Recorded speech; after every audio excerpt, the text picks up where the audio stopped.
Assalamualaikum warahmatullahi wabarakatuh. Perkenalkan, nama saya Siti Arah, NIM 191420104 dari kelas Perbankan Syariah 6C.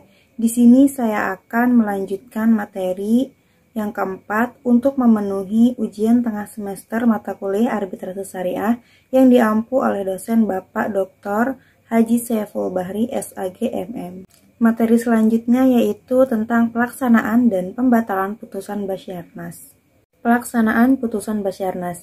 Basyarnas memiliki kewenangan untuk memberikan suatu rekomendasi atau pendapat hukum, yaitu pendapat hukum yang meningkat tanpa adanya suatu persoalan tertentu yang berkenan dengan pelaksanaan perjanjian yang sudah barang tentu atas permintaan para pihak yang mengadakan perjanjian untuk diselesaikan. Penting diketahui bahwa sebelum diterbitkannya Perma nomor 14 tahun 2016, eksekusi putusan Basyarnas mengalami beberapa perubahan atau inkonsistensi peraturan, sehingga menimbulkan ketidakpastian hukum dalam masyarakat, khususnya bagi masyarakat yang berperkara di Basyarnas. Jika merujuk pada ketentuan pasal 61 Undang-Undang nomor 30 tahun 1999 tentang arbitrase dan alternatif penyelesaian sengketa, maka yang memiliki wewenang untuk melaksanakan eksekusi terhadap putusan Basyarnas adalah Pengadilan Negeri.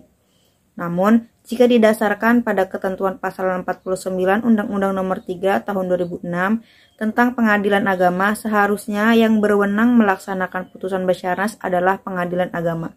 Mengingat sengketa yang ditangani oleh Basyarnas adalah sengketa ekonomi syariah yang jelas menjadi kewenangan Pengadilan Agama. Menurut Basyarnas, langkah-langkah yang harus ditempuh dalam berperkara adalah terdapat kesamaan secara umum di dalam bani.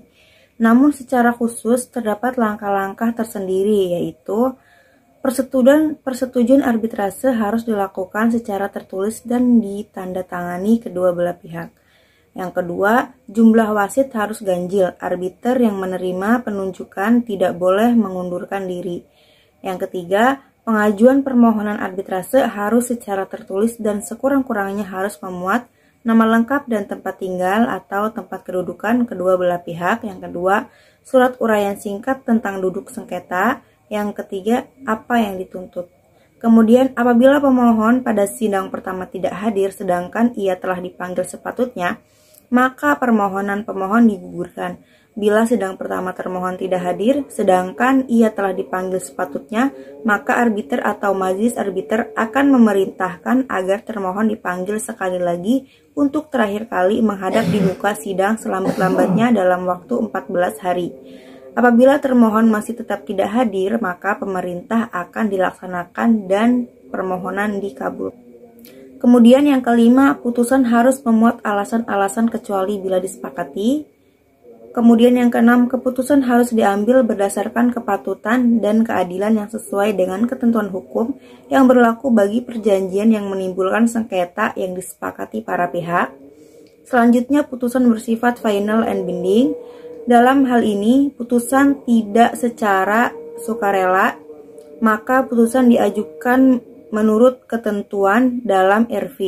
Peraturan prosedur yang disusun oleh Basyarnas mengenai pendaftaran, pemeriksaan, sampai putusan, dan tata biaya tetap mengacu pada Undang-Undang Nomor 30 Tahun 1999 tentang arbitrase dan alternatif penyelesaian sengketa. Kemudian selanjutnya pembatalan putusan Basyarnas.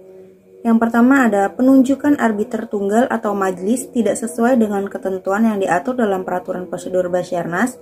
Yang kedua, putusan melampaui kewenangan Basyarnas. Yang ketiga, terdapat penyelewengan di antara salah satu anggota arbiter.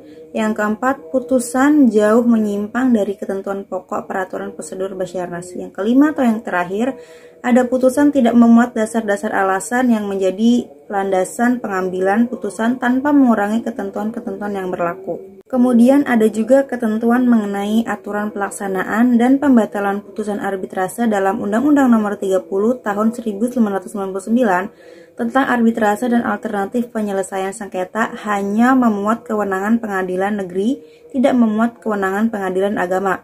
Oleh karena itu, ada dua pendapat mengenai hal tersebut, yaitu yang pertama, kewenangan tersebut merupakan wewenang pengadilan negeri berdasarkan pasal 59, pasal 62, pasal 63, Pasal 64, Pasal 70, Pasal 71, dan Pasal 72 Undang-Undang Nomor 30 Tahun 1999, sehingga pembatalan putusan Badan Arbitrase Syariah Nasional menjadi kewenangan pengadilan negeri. Yang kedua, semua yang berkaitan dengan penyelesaian ekonomi syariah berdasarkan Pasal 49 huruf I merupakan kewenangan pengadilan agama. Pendapatan ini didasarkan kepada asas hukum lex posterioris derogat legi priori dan lex derogat legi general. Kemudian pembatalan putusan Basarnas. Upaya pembatalan bukanlah merupakan upaya banding terhadap putusan arbitrase. Pembatalan merupakan suatu upaya hukum yang luar biasa, atau dengan kata lain, pembatalan putusan adalah upaya hukum yang dapat dilakukan oleh para pihak yang bersangkutan untuk meminta pengadilan agama atau sesuai dengan Peraturan Mahkamah Agung Nomor 14 Tahun 2016 agar suatu putusan arbitrase dibatalkan, baik terhadap sebagian atau seluruh isi putusan. Putusan arbitrase umumnya disepakati sebagai putusan yang bersifat final dan binding atau mengikat. Oleh karena itu, tanpa alasan yang sangat spesifik, pada prinsipnya, suatu pembatalan putusan arbitrase tidak mungkin dipenuhi. Jika kita melihat alasan-alasan pembatalan putusan arbitrase tersebut, maka upaya hukum pembatalan merupakan hukum yang memaksa, yang tidak dapat disampingkan oleh kedua belah pihak. Dalam proses pembatalan putusan arbitrase, pengadilan tidak berwenang untuk memeriksa pokok perkara. Kewenangan pengadilan terbatas hanya pada kewenangan memeriksa keabsahan prosedur pengambilan putusan arbitrase, antara lain proses pemilihan arbiter hingga pemberlakuan hukum yang dipilih oleh para pihak dalam penyelesaian sengketa. Cukup sekian dan terima kasih materi yang keempat yang saya sampaikan. Kurang lebihnya mohon maaf. Wassalamualaikum warahmatullahi wabarakatuh.